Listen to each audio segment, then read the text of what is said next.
Welcome back. We are back at the Henson Street Hospitality House over by Borges Hospital. And today I am here with one of our clinical protocol nurses, Zelda. We are going to be making a collard green ham and potato soup this month with the help of Zelda. The other day, or a couple weeks ago, I guess, Zelda, myself, and another colleague were talking about collard greens specifically and some other different foods, and I honestly have not cooked too much with them. So Zelda, having had experience with collard greens, is here to kind of be our expert and help us with this particular recipe. Zelda, welcome. Thank you. Would you introduce yourself for us? Give us a little bit of information about your time at the Cancer Center and what you do. Hi, I'm Zelda and I work in the research department. I actually worked there for 17 years and then I left for a while, and I've been back for the past 2 years back in research, and I'm here to see what we can do, and I think we're going to use beans instead of potatoes. We are using beans. Did I say potatoes? Mm-hmm. Oh, we are using beans, not potatoes. We are using navy beans. We are using some diced ham.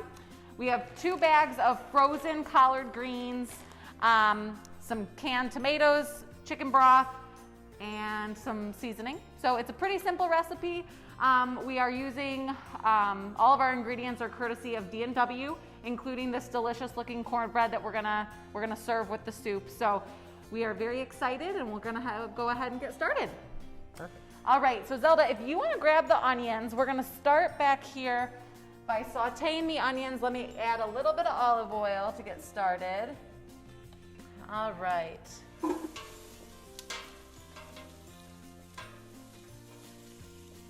So we're gonna get these onions kind of cooked and translucent, then we're gonna add the ham. Now Zelda, do you do a lot of cooking at home? No. No. Okay, that's all right. Do you enjoy cooking or not particularly? Mainly because I don't like leftovers, so I don't cook a lot. Okay. So that's kind of the reason for not cooking very often? But it's becoming more because restaurants are not as satisfying as they used to be. No. All right. So we're gonna add the ham. And I'll actually give the spoon to you if you wanna kinda toss that around. Now I do have to say, as we're adding this ham, the American Institute for Cancer Research, their recommendations is to limit red meat, limit your red meat intake, and then really keep your processed meat intake to a minimum. So that is a little bit in contrary to this particular recipe. Processed meat does include ham, bacon, bologna, things like that. In looking at recipes like this one though, a lot of the recipes do call for bacon. So ham is a slightly healthier than bacon, so we are kind of having a couple additional tweaks in that way to make it a little bit healthier, but do just kind of keep that in mind. So the American Institute for Cancer Research has a nice, good set of guidelines for healthy eating and a balanced diet, but just kind of keeping in mind we aren't perfect, so there's always a time and a place for a really good comfort food. And is this kind of a pretty standard, like, would you consider this kind of a comfort food, Zelda? You've made soups similar, I understand. I think soups are comfort Soups are comfort foods, yes, I would agree with that. How are we looking? We're getting It's there. taking a minute, but Okay, it's all right. okay. Now, have you made a recipe similar to this, Zelda? Usually, we don't make it as a soup. We usually separate them. We'll either have the beans with the ham or ham hock or something like that, smoked ham hocks, or we'd have the collard greens, but usually we don't put them together because in the South that would have considered 2 meals. Okay. So when you put those together, you're separating, you're taking away like an extra meal. I see. And in the South, they generally a little more poor. Okay. And where my family grew up at, they would have separated the 2. So Okay. you could have had a separate meal. Now, are collard greens considered like a side dish, or would they be the full meal? Usually it could be either of the 2. Either, okay. Depending on if you actually had meat or not. Okay. How do you like collard greens prepared personally? not the American Heart way. Not the American Heart Association way? Not the cancer way. Okay. I would generally want a ham hock, a smoked ham hock in there. Okay. Or a smoked ham bone. Okay. And usually we would have used the broth from cooking that down as opposed to actually using a broth. Chicken broth. Okay. Yeah. Okay. Good to know. This is actually way healthier than I would have made it. Way healthier. Well, then there we go. All right. All right, we're going to add some garlic. The recipe does call for three cloves of garlic. We're just going to kind of we're going to eyeball it. I think garlic is one of those things that you really can't have too much of. I think it adds a lot of good flavor. Garlic and onion, I feel like, are probably the base of like all of my recipes. So we're gonna do that. All right.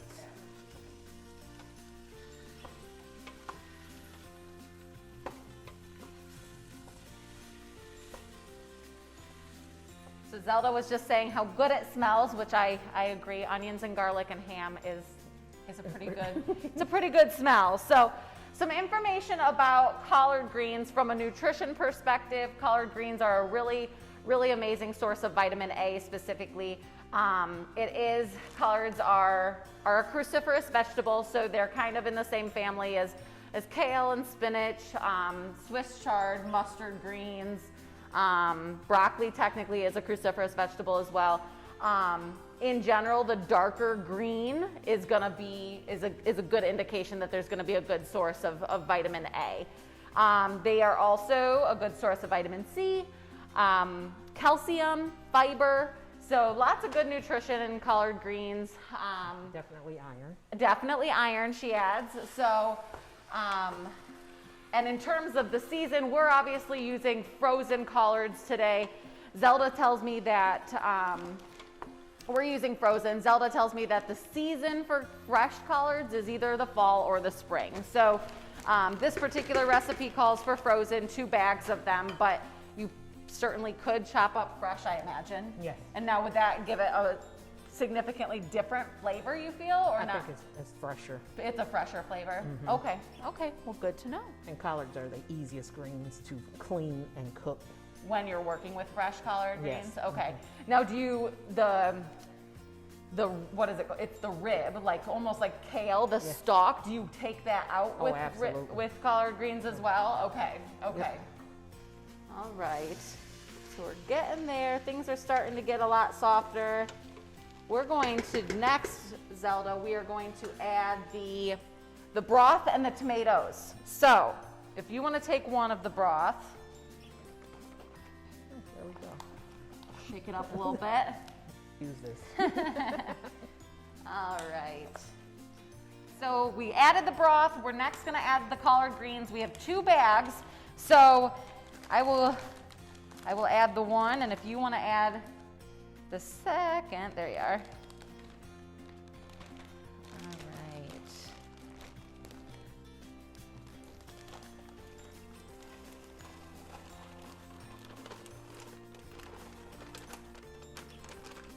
I got it all. All right.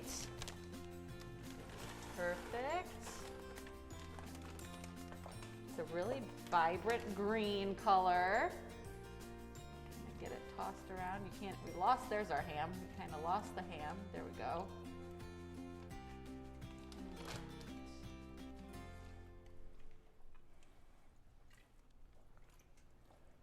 Perfect. So at this point, we are just waiting for the soup. We want to bring it to a boil. Then we're going to add the tomatoes and the beans, and then we'll let that whole mixture simmer for 20 minutes. And that'll be that. We did a taste test, right? We did a taste test earlier this week. I made the recipe, played around with it. When I did the recipe for myself, I bought the teeny tiny kind of pre-diced up little pieces of ham, kind of almost like pancetta. It was teeny tiny little ham cubes. And the consensus among everyone who tried the recipe was that they were too small. They didn't offer too much to the soup. So that's where we made the change with this. When we made it this time around, we definitely got we got the big ham steaks and just cubed it ourselves. So it'll be interesting to see kind of how that changes. Ham can be a little bit salty, so it might add a little bit of sodium, a little bit of salt. The other consensus was that it wasn't maybe seasoned to some people's liking. Yeah. So I tend not to do too much salting with when I cook, because I feel like it's something that you can add. But we are going to add some salt and pepper. And then Zelda, when you tried it, you had mentioned that you would like to add some heat. So yeah. hot sauce or some cayenne pepper, some kind of seasoning. And now, do you add that when it's cooking, or do you typically do that like when you're just about to eat it, you just add a dash of If I'm hot cooking sauce? it just for myself, You'll just do it in. Okay. Right, but if I was cooking for somebody else, I would not. You would not. Okay. All right. Well, we will add a little bit of salt and pepper. If you want to take the salt, I'll take the pepper. And again, that's it's in the most recipes, it is salt and pepper to taste. So if you want to give a generous salt.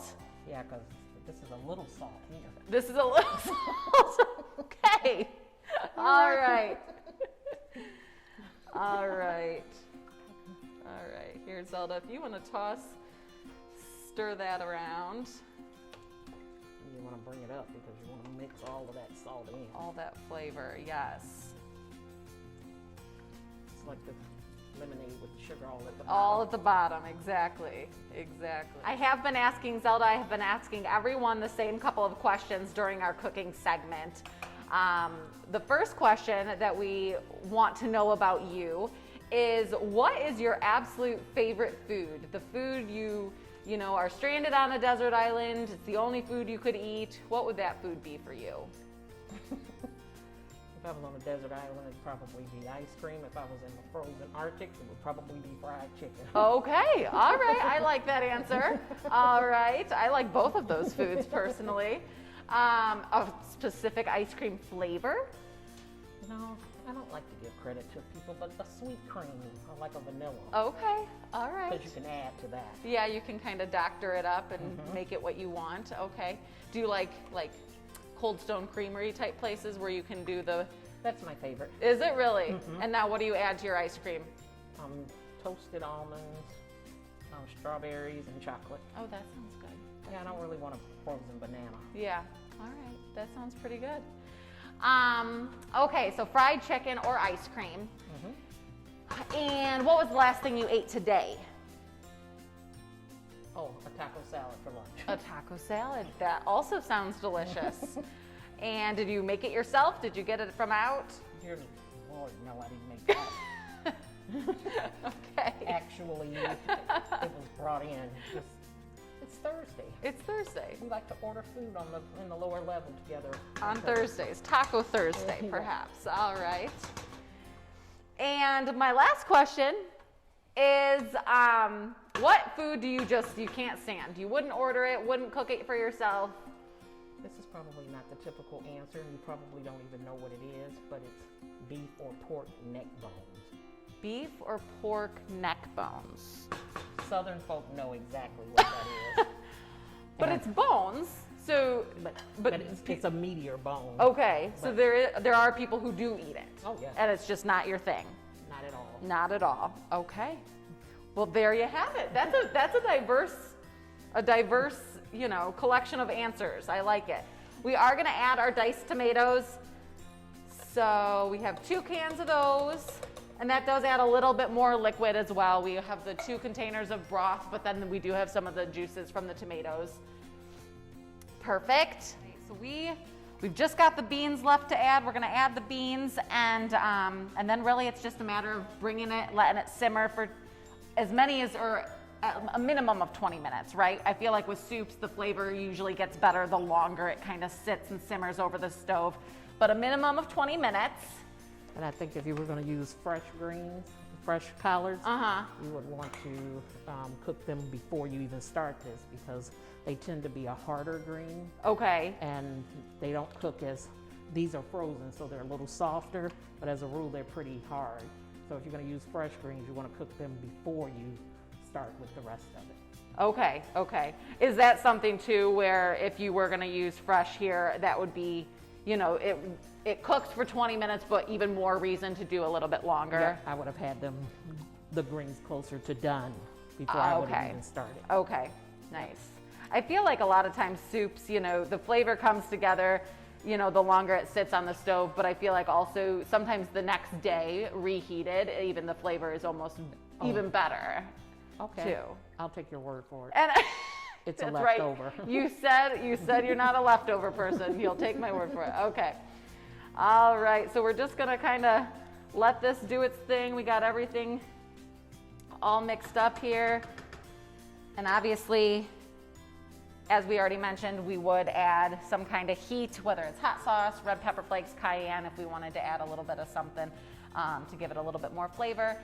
Zelda, thank you for joining us today. We're gonna wait for the soup to kind of finish up here, and then we'll do a quick taste test, but we appreciate you joining us. We have one last soup series video this year before we take a break for the summer.